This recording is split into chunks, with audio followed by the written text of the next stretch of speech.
लांबच लांब रांगा, हर हर महादेवचा जयघोष, वडवळ नागनाथ येथे महाशिवरात्रीची दिव्य अनुभूती। नमस्कार, आपण पाहताय न्यूज कट्टा एक्सप्रेस। चॅनलवर पहिल्यांदाच आला असाल तर चॅनलला सबस्क्राइब नक्की करा। पाहूयात आता सविस्तर बातमी। हर हर महादेवच्या जयघोषाने आज वडवळ नागनाथ मंदिर परिसर भक्तिरसात न्हाऊन निघाला।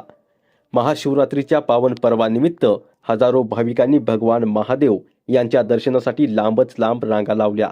लातूर जिल्ह्यासह संपूर्ण महाराष्ट्र राज्यातून भाविक मोठ्या श्रद्धेने येथे दाखल झाले होते। पहाटेपासूनच मंदिर परिसरात भक्तांची गर्दी उसळलेली दिसत होती। मंदिरात शिवपार्वतीची आकर्षक रांगोळी काढण्यात आली होती। रंगाच्या मोहक कलाकृतीने भक्तांचे लक्ष वेधून घेतले आणि हेच यंदाच्या उत्सवाचे प्रमुख आकर्षण ठरले। भाविकांसाठी महाप्रसादाची व्यवस्था करण्यात आली होती। केळी व साबुदाणा खिचडीचे वितरण करण्यात आले। सेवाभावी भावनेतून स्वयंसेवकांनी भक्तांची मनोभावे सेवा केली। कुठल्याही प्रकारचा अनुचित प्रकार घडू नये यासाठी होमगार्ड तैनात करण्यात आले होते। शिस्तबद्ध रांगा, सुरक्षित व्यवस्था आणि भक्तिभावाने भारलेले वातावरण यामुळे संपूर्ण परिसर आध्यात्मिक ऊर्जेने भारलेला जाणवत होता। महाशिवरात्रीच्या या पावन दिवशी भक्तांच्या ओठांवर एकच जयघोष घुमत होता, हर हर महादेव। न्यूज कट्टा एक्सप्रेस साठी सतीश चंदे सोबत मी पवन हनुमंते।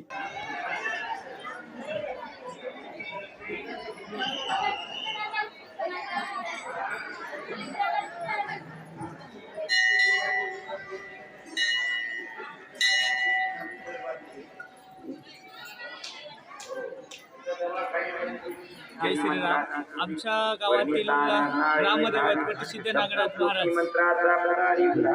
आज महाशिवरात्री निमित्त दरवर्षीप्रमाणे याही वर्षी महाप्रसादाचं फराळाचं व केळीचं नियोजन होते आणि भरपूर नवनाथातले एक नवनाथ असल्यामुळे भरपूर इथं मोठी गर्दी होते। आणि हे आपण तर पाहतच आहात की नवनाथ असल्यामुळे इथं जास्त गर्दी होत आहे। सर्व भक्तांना पुन्हा एकदा मी शिवरात्रीच्या शुभेच्छा देतो।